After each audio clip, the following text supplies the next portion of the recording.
సొరకాయ గారెలను ఇంట్లోనే సింపుల్గా ఇలా చేసుకోవచ్చండి.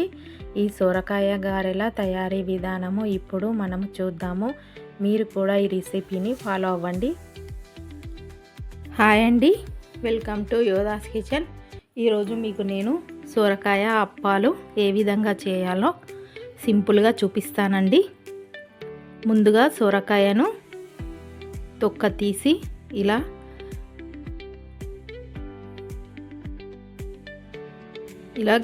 గీరుకోవాలండి. గీరుకున్న తర్వాత ఇది ఎన్ని కప్పుల వరకు ఉందో మనము మెజర్మెంట్ చేసుకుందాం. ఈ మెజర్మెంట్ కప్పుతోని 1 కప్పు 2 కప్పులు అయిందండి సొరకాయ గుజ్జు. దీంతోనే మనము ఈ మెజర్మెంట్ కప్పుతోనే బియ్యం పిండి తీసుకోవాలి. ఈ కప్పుతోనే 1 కప్పు 2 కప్పుల పిండి తీసుకోవాలి. ఎందుకంటే మనకు గుజ్జు అనేది 2 కప్పులు వచ్చింది కాబట్టి పిండి కూడా 2 కప్పులే తీసుకోవాలండి. ఇప్పుడు దీంట్లో ఏమేం ఇంగ్రీడియంట్స్ వేయాలో నేను చెప్తాను. పచ్చిమిర్చిని ఇలా కచ్చా పక్కాగా దంచుకోవాలండి. వెల్లుల్లి జీలకర్ర కూడా ఇలా కచ్చా పక్కాగా దంచుకోవాలి. కరివేపాకు ఇలా చిన్నగా తురుముకోవాలి. 1 కప్పు నువ్వులు వేసుకోవాలండి. 1 కప్పు వరకు కొత్తిమీర చిన్నగా తరుగుకొని శుభ్రంగా కడుక్కొని వేసుకోవాలి.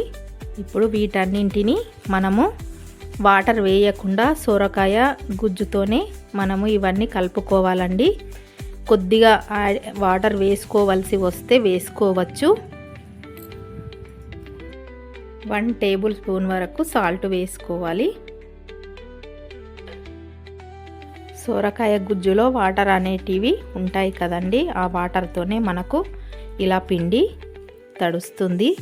ఇలాగే వీటిని అన్నిటినీ మిక్స్ చేసుకొని ముద్దలా చేసుకోవాలి.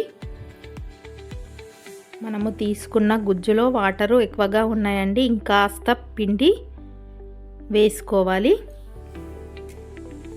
పిండి ఈ విధంగా ఉంటే ఇంకొద్దిగా దీంట్లో పిండి యాడ్ చేసుకొని ముద్దలా చేసుకోవాలి. చూడండి, పిండి అనేది ఈ కన్సిస్టెన్సీలో ఉండాలి. ఇప్పుడు మనము అప్పాలు ప్రిపేర్ చేసుకుందాం.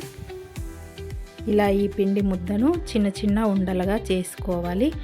చిన్నగా అంటే మరీ పెద్దగా కాకుండా మీడియం సైజులో చేసుకోవాలండి.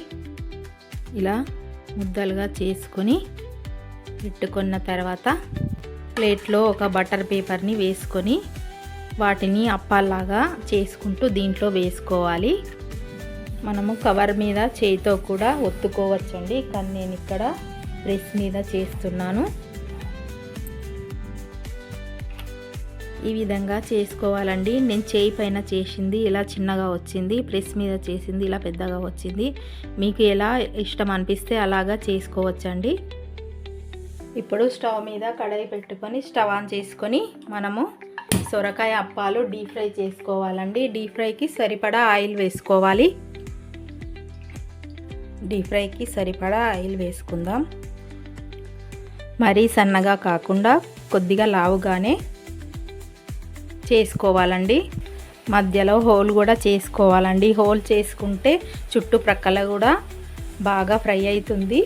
నేనైతే మీకు ఐడియా కోసం ప్రెస్ మీద చూపించాను, కానీ నేను చేయి పైననే చేస్తున్నాను. ఇవి ఈ విధంగా టర్న్ చేసుకుంటూ వేయించుకోవాలి. అప్పాలు బ్రౌన్ కలర్లో వచ్చే వరకు వేయించుకోవాలండి. అయితే లోపల బయట బాగా ఫ్రై అయినట్టు ఇలాగే అన్నీ చేసుకోవాలి. ఇవి ఈవినింగ్ స్నాక్స్కు చాలా బాగుంటాయి. పిల్లలైనా పెద్దలైనా ఎవరైనా ఇంట్లో ఇష్టంగా తింటారు. చాలా వీటికి చికెన్ సూప్ పెట్టుకొని కూడా తినొచ్చు. ఈవినింగ్ స్నాక్స్ లాగా కూడా తినొచ్చండి. వట్టి తిన్నా కానీ టేస్టే ఉంటాయి, బాగుంటుంది. ఒకసారి ట్రై చేయండి. సింపుల్ అండి దీని ప్రాసెస్. చూడండి, అప్పాలు బ్రౌన్ కలర్లో వచ్చాయి. ఇప్పుడు వీటిని మనము ఒక ప్లేట్లోకి తీసుకుందాము. ఈ విధంగా సొరకాయ అప్పాలను కంప్లీట్ చేసుకోవాలి. ఇప్పుడు స్టవ్ ఆఫ్ చేసుకొని మనము సొరకాయ అప్పాలను ప్లేట్లోకి తీసుకొని సర్వ్ చేసుకోవడమే. చూడండి సొరకాయ అప్పాలు.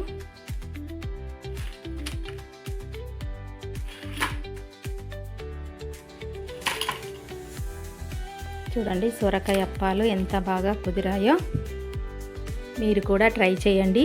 ఈ వీడియో కనుక మీకు నచ్చినట్టయితే లైక్ చేయండి, షేర్ చేయండి, కామెంట్ చేయండి. మన యోధాస్ కిచెన్ ఛానల్ను అందరూ తప్పకుండా సబ్స్క్రైబ్ చేసుకోండి. Thank you for watching. Thank you all.